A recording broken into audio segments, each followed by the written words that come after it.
बिस्मिल्लाहिर्रहमानिर्रहीम। अस्सलामुअलैकुम। This is Mohammad Tayyab. आज हम किंगडम एनिमेलिया का फाइलम प्लेटीहेल्मिन्थेस डिस्कस करेंगे। हमने जैसे कि पढ़ लिया था कि हमने ऑर्गेनिजम्स को दो ग्रुप्स में डिवाइड किया था, मेटाजोआ और यूमेटोजोआ। यूमेटोजोआ को आगे फर्दर दो ग्रुप्स में डिवाइड किया था, या रेडिएटा और बाइलेट्रिया। बाइलेट्रिया को आगे हमने फर्दर तीन ग्रुप्स में डिवाइड किया था, सिलोमेट, एसिलोमेट और सीडोसिलोमेट। आज हमने पढ़ना है एसिलोमेट। तो प्लेटीहेल्मिन्थेस उसका फर्स्ट फाइलम है। तो प्लेटीहेल्मिन्थेस, तो प्लेटीहेल्मिन्थेस ग्रीक वर्ड है, ग्रीक वर्ड से लिया गया है। इसका नाम ही इसकी प्रॉपर्टीज बताएगा। ये एक ग्रीक जुबान के वर्ड लफ्ज, दो लफ्ज है। एक है फ्लैटी, इसका मतलब है फ्लैट। इसका मतलब क्या है? फ्लैट। ऐसी चीज को कहते हैं जो कि कंप्रेस हो हमारे पास, ठीक, फ्लैट हो, मीन के चिपटी हुई हो। और हेलिमेंथीस दूसरा वर्ड है, हेलिमेंथीस, इसका मतलब है वर्म्स, ठीक, इसका मतलब है वर्म्स। वर्म्स ऐसे ऑर्गेनिज्म को कहते हैं जो कि इनवर्टिब्रेट हो, जिनके पास बैकबोन ना हो, रीढ़ की हड्डी ना हो, और दूसरा ये क्या करते हो, ये क्रीपिंग करते हो। तो प्लेटीहेल्मिन्थेस का मतलब है कि ये फ्लैट वर्म्स को हम कहते हैं प्लेटीहेल्मिन्थेस, फ्लैट वर्म्स। नेक्स्ट, ये ग्रुप बाइलेट्रिया से बिलोंग करते हैं। तो बाइलेट्रिया से जो बिलोंग करते हैं उनकी जो सिमेट्री होती है वो क्या होती है? बाइलेटरल सिमेट्री होती है। तो बाइलेटरल सिमेट्री का क्या मतलब था कि हम इनको सिर्फ एक ही प्लेन में, ठीक, इक्वल हाफ में कट कर सकते हैं। तो इनके पास कौन सी सिमेट्री होती है? बाइलेटरल सिमेट्री होती है। सेकंड, हमने कहा था जो बाइलेट्रिया ग्रुप से बिलोंग करते होंगे ये क्या होंगे? ट्रिप्लोब्लास्टिक होंगे। जब इनकी डेवलपमेंट होगी, यानी कि जाइगोट बनने के बाद जब क्लीवेज होगी, ब्लास्टुला से स्टेज से गुजरेंगे, तो इनके पास कितनी जम्प लेयर होंगी? इनके पास 3 जम्प लेयर डेवलप होंगी। हमने वो जम्प लेयर की डेवलपमेंट भी पढ़ी थी। एक्टो, एक्टो क्या बनाती थी? हमारे पास स्किन बनाती थी, और क्या बनाएगी? Nervous system. उसके बाद थी मीजो, और इनके पास एंडोडर्म थी। इनके पास क्या थी? एंडोडर्म। नेक्स्ट हम स्टडी कर लेते हैं कि इनकी जनरल स्ट्रक्चर, मीन के ब्लास्टुला के बाद बनने वाला स्ट्रक्चर हम स्टडी कर लेते हैं। इनके पास एक्टोडर्म आ गई, और ये इनके पास एंडोडर्म आ गई, और इनके पास एक मेसोडर्म आ गई, ठीक। हमने साइड पे क्या बना दी? मेसोडर्म। हमें ये भी पता है मेसोडर्म सॉफ्ट ऑर्गन्स बनाएगी, ठीक। एंडोडर्म हमारी क्या, वो क्या बनाएगी? डाइजेस्टिव गट बनाएगी। और इनके दरमियान एक होता है फ्लूइड फील्ड, तो ये इसमें डिस्कस करेगा। इनके पास जो फ्लूइड होता है, जो इनकी कैविटी होती है, वो किससे फील्ड होती है? वो पैरेन्काइमा से फील्ड होती है। किससे? पैरेन्काइमा सेल्स होते हैं, या मेसेनकाइमा। कौन से? मेसेनकाइमा। हमने जब सिलोमेट, एसिलोमेट की प्रॉपर्टीज पढ़ी थी, तो हमने कहा था इनकी जो कैविटी है, बॉडी कैविटी, या तो वो किससे फिल होगी? पैरेन्काइमा या मेसेनकाइमा से। तो इस वजह से हम इनको क्या कहते हैं? हम इनको एसिलोमेट भी कहते हैं। तो ये ऑर्गेनिज्म हमारे पास क्या है? एसिलोमेट भी है, यानी कि इनके पास बॉडी कैविटी नहीं होती। अब नेक्स्ट हमने डिस्कस करना है, ये फ्लैटवर्म हो गए, इनको फ्लैटवर्म कहते हैं। अब इनकी जो बॉडी है वो फ्लैट होती है, यानी कि डोर्सल और वेंट्रल साइड से कंप्रेस होती है, मीन के चिपटी हुई होती है। अब डोर्सल और वेंट्रल का मतलब क्या है? डोर्सल हमारी साइड कहते हैं बैक साइड को। डोर्सल किसको कहते हैं? बैक साइड को, जो कि एब्डोमेन के, डोर्सल मीन के एब्डोमेन के बैक ऑपोजिट हो। और जो वेंट्रल साइड है वो हमारी कहते हैं फ्रंट साइड को। वेंट्रल साइड किसको कहते हैं? फ्रंट साइड को, यानी कि एब्डोमिनल साइड को हम क्या कहते हैं? Ventral side. तो ये एब्डोमिनल की तरफ से और बैक की तरफ से क्या होती हैं? फ्लैट होती हैं, ये चिपटी हुई होती हैं। तो ये क्या होते हैं, डोर्सलो वेंट्रल क्या होते हैं, कंप्रेस एनिमल्स होते हैं। उसके बाद इनका साइज क्या है, तो हमें पता है कि ऑर्गेनिज्म मुख्तलिफ साइज में मिलते हैं, तो इनका भी क्या होगा, ये स्पीशीज का भी साइज क्या होगा, वेरिएबल होगा। तो सबसे पहले इनका जो साइज है वो क्या होता है, फ्यू मिलीमीटर से लेकर कितने, फ्यू मिलीमीटर से लेकर कितना, अप टू 25 मीटर तक इनका साइज होता है, अप टू 25 मीटर। इतने लंबे भी ये ऑर्गेनिज्म एग्जिस्ट करते हैं। यहाँ पे उसने लिखा हुआ है कि सेवरल मीटर, और इसने यहाँ पे एक एग्जांपल दी हुई है कि हमारे पास एक प्लेनेरिया है, उसका जो है वो 10 मिलीमीटर साइज होता है। प्लेनेरिया एक फ्री लिविंग ऑर्गेनिज्म है। इस फ्लैटी एलिमेंथ्रीज का हम इसको डिटेल के साथ डिस्कस करेंगे। हमने अब इसका साइज भी देख लिया। नेक्स्ट, अब ये ऑर्गेनिज्म की स्पीशीज कितनी है, तो हम नंबर ऑफ स्पीशीज भी देखते हैं। तो इसकी कितनी स्पीशीज है, इसकी 34,000 स्पीशीज हैं। इतनी ज्यादा स्पीशीज एग्जिस्ट करती हैं। हमने पोरीफेरा की 5,000 पढ़ी थी, तो इसकी कितनी है, इसकी कितनी है, हमारे पास 34,000 स्पीशीज है। तो इतनी ज्यादा इसकी स्पीशीज एग्जिस्ट करती हैं। तो नेक्स्ट हमने मूव ऑन करना है इनकी मोड ऑफ न्यूट्रिशन पे। इनका मोड ऑफ न्यूट्रिशन पे हमने मूव ऑन करना है। तो ये क्या होते हैं, ये फ्री लिविंग भी होते हैं। मोड ऑफ न्यूट्रिशन पहले लिख लेते हैं, मोड ऑफ न्यूट्रिशन, खुराक किस तरह हासिल करते हैं, अपनी किस जराए से हासिल करते हैं। तो इनमें जो फ्री लिविंग ऑर्गेनिज्म होते हैं, इनमें जो फ्री लिविंग ऑर्गेनिज्म होते हैं यानी कि जो आजाद रहते हैं, उनमें हमारे पास प्लेनेरिया की एग्जांपल है। तो ये क्या करता है, ये स्मॉल ऑर्गेनिज्म को खाता है। ठीक है, ये क्या करेगा, स्मॉल ऑर्गेनिज्म जो कि माइक्रो साइज के होंगे उनको क्या करेगा, ईट करेगा और अपना गुजर बसर करेगा। अब इनमें जो फ्री लिविंग है वो स्पीशीज बहुत ज्यादा कम है। इस फाइलम में जो मोस्ट स्पीशीज है वो क्या है, वो है पैरासाइट। क्या है, पैरासाइट। पैरासाइट कौन सी स्पीशीज होती हैं, ऐसी स्पीशीज जो होस्ट में रहती हैं, उनसे खुराक भी हासिल करती हैं और उनको नुकसान भी पहुंचाती।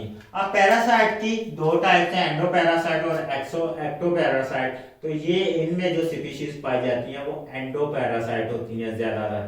कि कौन सी होती हैं, एंडोपैरासाइट में के ये बॉडी के अंदर आपको मिलेंगी।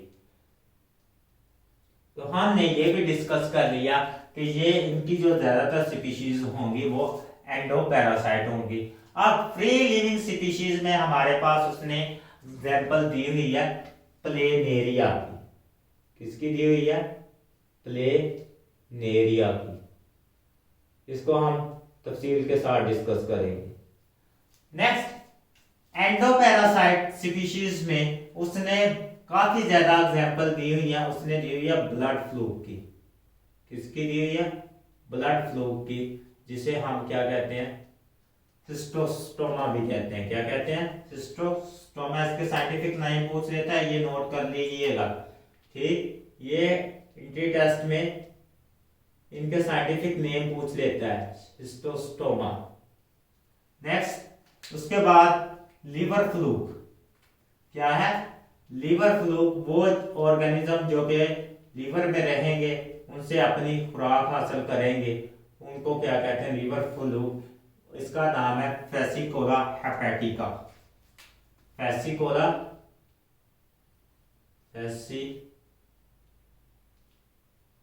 हेपेटिका।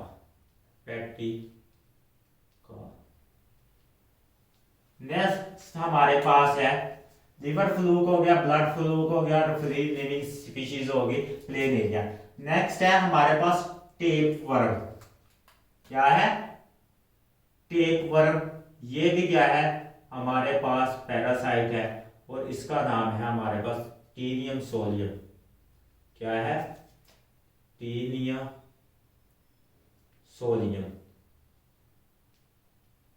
हमने ये तीनों पैरासाइट के साइंटिफिक नेम भी अब कर लिए साथ में। तो ये क्या करते हैं, ऑर्गेनिज्म की बॉडी में रहते हैं और उनसे ये अपनी खुराक हासिल करते हैं और उन्हीं पे क्या करते हैं, निसार करते हैं और उनमें डिजीज का हासिल करते हैं।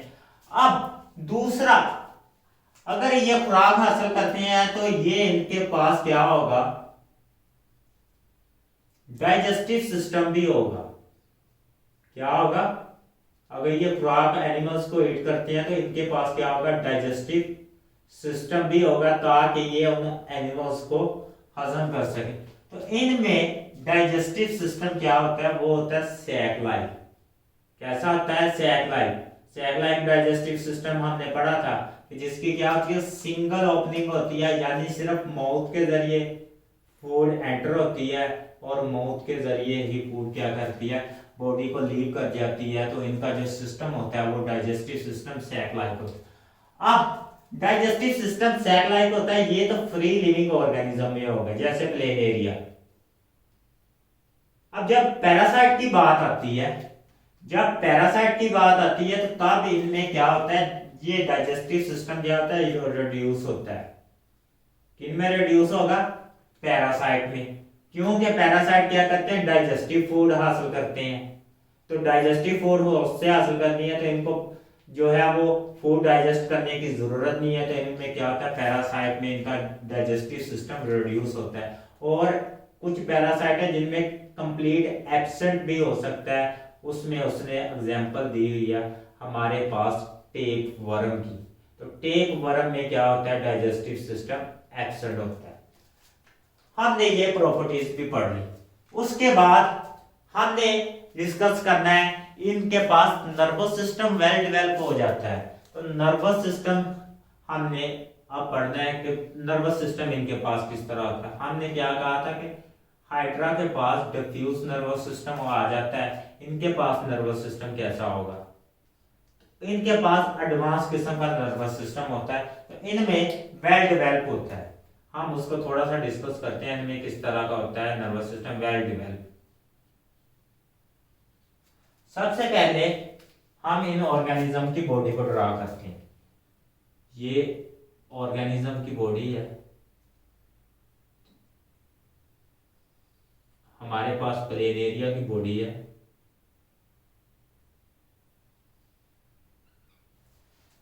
तो यहां पे दो इनके पास लेटरल नर्व कॉर्ड होती हैं, दो लेटरल नर्व कॉर्ड होती हैं और यहां पे इनके पास होती है सेल्स ऑफ बॉडी। क्या होती है, सेल्स ऑफ बॉडी, जिसे हम क्या कहते हैं, गैंग्लियंस कहते हैं। क्या कहते हैं, गैंग्लियन। तो ये इनके ब्रेन के तौर पे एक्ट करती हैं। क्या करती हैं, ब्रेन के तौर पे एक्ट करती हैं। और यहाँ पे इनके पर क्या पास होते हैं, सेंसरी ऑर्गन्स होते हैं, जो क्या करते हैं, सेंस करते हैं डिफरेंट चीजों को।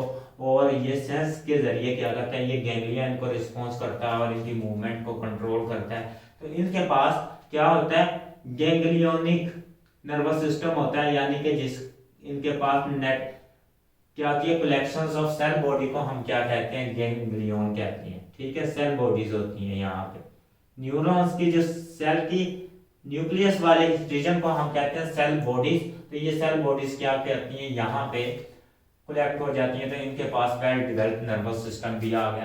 अब हमने क्या कहा कि इनका डाइजेस्टिव सिस्टम होता है, तो हम डाइजेस्टिव सिस्टम को भी डिस्कस कर लेते हैं थोड़ा सा कि डाइजेस्टिव सिस्टम क्या होता है। इनके डाइजेस्टिव सिस्टम की सिंगल ओपनिंग होती है। तो पैरासाइट में तो रिड्यूस होगा डाइजेस्टिव सिस्टम, तो लेकिन दूसरे ऑर्गेनिज्म में रिड्यूस नहीं होगा जो फ्री लिविंग होंगे। तो इनमें के पास सिंगल ओपनिंग होती है, जो कि एक वेंट्रल साइड की तरफ ब्रांच जाती है और दो लेटरल साइड की तरफ ब्रांचेस जाती हैं। और ये क्या करती हैं, खुराक को डिफ्यूज करती हैं। और ये वाले इनके सेंसरी ऑर्गन्स हम दोबारा ड्रा कर देते हैं। तो इस तरह इनके जो डाइजेस्टिव सिस्टम की है वो ब्रांचेस होती हैं। और ये जो है वेंट्रल साइड पे इनका माउथ प्रेजेंट होता है। किस साइड पे, वेंट्रल साइड पे। यानी कि बेली वाली साइड पे इनका क्या होता है, माउथ प्रेजेंट होता है, वेंट्रल साइड पे क्या होता है, माउथ। तो ये मैंने लिख दिया इनका डाइजेस्टिव सिस्टम। अब हमने इनका डिस्कस करना है एक्सक्रीटरी सिस्टम। क्या डिस्कस करना है, एक्सक्रीटरी सिस्टम। इनके पास ये वो ऑर्गेनिज्म थे जिनके पास पहली दफा वेल डेवलप एक्सक्रीटरी सिस्टम आ चुका था, और इनके एक्सक्रीटरी सिस्टम में स्पेशल काइंड की प्रॉपर्टीज थी, स्पेशल काइंड के सेल थे। हमने जब पढ़ा था कि ए सिलोमिएट में जब एक्सक्रीटरी सिस्टम आया तो उनके पास क्या क्या चीजें थी, उनके पास फ्लेम सेल थे। क्या थे, फ्लेम सेल थे, जो कि क्या करते थे, वेस्ट मटेरियल को कलेक्ट करते थे। दूसरा इनके पास एक्सक्रीटरी डक्ट थी, जो कि क्या करेंगी, वेस्ट मटेरियल को ट्रांसपोर्ट करेंगी। और तीसरा क्या था, एक्सक्रीटरी पोर थे, जो कि बॉडी से वेस्ट मटेरियल को बाहर रिलीज कर देंगे। तो इनके पास ये वाली जो तीन एक्सक्रीटरी सिस्टम डेवलप हो चुका था। उसके बाद इनके पास किडनी डेवलप हो चुकी थी, और इन किडनी को हम कहते थे प्रोटोनेफ्रेडिया। क्या कहते थे, प्रोटोनेफ्रेडिया। अब प्रोटोनेफ्रेडिया का मतलब क्या है, प्रोटो का मतलब है फर्स्ट, क्या है, फर्स्ट, और नेफ्रेडिया नेफ्रोस से निकला है जिसका मतलब है किडनी। क्या मतलब है, किडनी। तो ये वो ऑर्गेनिज्म थे जिनके पास फर्स्ट किडनी डेवलप हो चुकी थी। तो आपसे इंटर टेस्ट में पूछ सकता है कि प्रोटोनेफ्रेडिया किस ऑर्गेनिज्म के पास डेवलप हुई। तो ये ए सिलोमेट जो ऑर्गेनिज्म है इनके पास प्रोटोनेफ्रेडिया होता है। आपने सेकंड ईयर में इसका फंक्शन भी प्रॉपर पढ़ना है। तो हम इसका थोड़ा सा स्ट्रक्चर ड्रा कर लेते हैं। इसके पास क्या होते हैं, फ्लेम सेल्स होते हैं। इनके पास क्या होते हैं, फ्लेम सेल्स। इस तरह सेल्स होते हैं इनके पास। फ्लेम इस कहते हैं, इनके ऊपर ना सीलिया बीट करते हैं एक स्पेसिफिक पैटर्न में।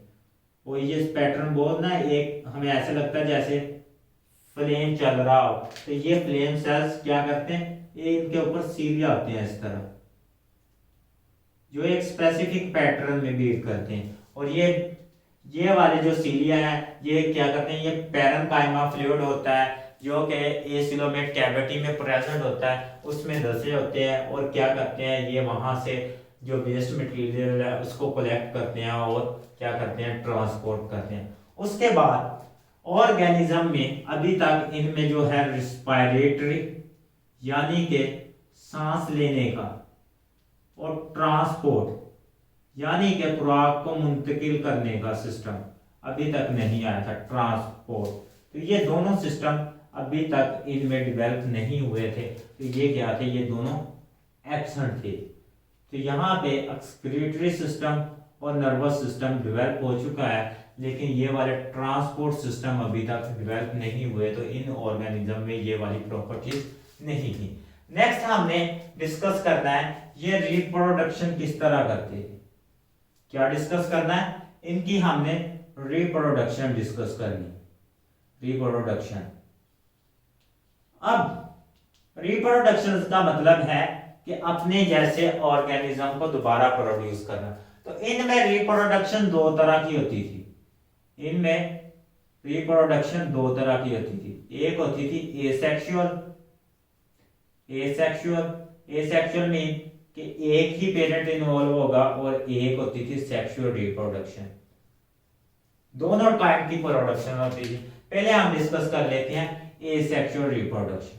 तो एसेक्सुअल रिप्रोडक्शन इनमें दो तरीकों से होती है। एक तो होती है बाइनरी फिशन। बाइनरी फिशन में क्या होता है कि बॉडी क्या करती है, सेंट्रा से कंस्ट्रिक्ट करती है और दो पार्ट में कन्वर्ट हो जाती है। और ये क्या होता है, दोनों बॉडी ऑर्गेनिज्म अपना दोनों पार्ट लॉस्ट पार्ट डेवलप कर लेते हैं और हमारे पास क्या न्यू ऑर्गेनिज्म बनाते थे। एक है इनके पास फ्रेगमेंटेशन। क्या है, फ्रेगमेंटेशन मीन के बॉडी डिफरेंट फ्रेगमेंट्स में खुद को तोड़ लेती है और दोबारा हर फ्रेगमेंट अपना lost body part new develop कर लेता है। तो हम ए सेक्सुअल रिप्रोडक्शन दो तरीके से होती है, एक बाइनरी फिशन, एक फ्रेगमेंटेशन। नेक्स्ट है सेक्सुअल रिप्रोडक्शन। क्या है? सेक्सुअल रिप्रोडक्शन हम डिस्कस कर लेते हैं। सेक्सुअल रिप्रोडक्शन, तो सेक्सुअल रिप्रोडक्शन ऐसी रिप्रोडक्शन की टाइप्स है जिसमें टू पेरेंट्स इन्वॉल्व होते हैं। तो अब इनकी बॉडी इस तरह ऑर्गेनाइज थी कि इनमें जो सेक्सेस थे, मेल सेक्सेस और फीमेल सेक्सेस, वो एक ही इंडिविजुअल में होते थे। तो ऐसे हम ऑर्गेनिज्म को क्या कहते थे? हर्माफ्रोडाइट। इनके पास एक ही बॉडी में इनके पास एक ही बॉडी में दोनों सेक्सेस मौजूद हैं, मेल भी और फीमेल भी। तो मेल क्या करता है? ये प्रोड्यूस करेगा स्पर्म, और फीमेल सेक्सेस क्या प्रोड्यूस करेंगी? हमारे पास एग, और दोनों फर्टिलाइज होके क्या बना देंगे? New individual. नेक्स्ट, अब ये वाले, अगर ये हर्माफ्रोडाइट है, दोनों ही सेक्सेस एक इंडिविजुअल में मौजूद है, तो हम ऐसे क्या ऑर्गेनिज्म को कहते थे? मोनोएशियस। क्या कहते थे? मोनोएशियस। मीन के इनके जो सेक्सेस हैं एक ही इंडिविजुअल में मौजूद है, तो ऐसे ऑर्गेनिज्म को कहते थे हम मोनोएशियस। अगर सेक्सेस सेपरेट हों तो हम उनको कहते थे डाइएशियस। तो आज हमने इतना डिस्कस कर लिया कि इनमें रिप्रोडक्शन हर्माफ्रोडाइट होगी। आगे हमने इनके जो ऑर्गेनिज्म के हैं वो कुछ प्रॉपर्टीज हैं, वो नेक्स्ट लेक्चर में हम वाइंड अप करेंगे। हम थोड़ा सा ये भी देखेंगे कि पैरासाइट वेल अडॉप्ट किस तरह है अपने एनवायरनमेंट को। अल्लाह हाफिज, अपना ख्याल रखिएगा।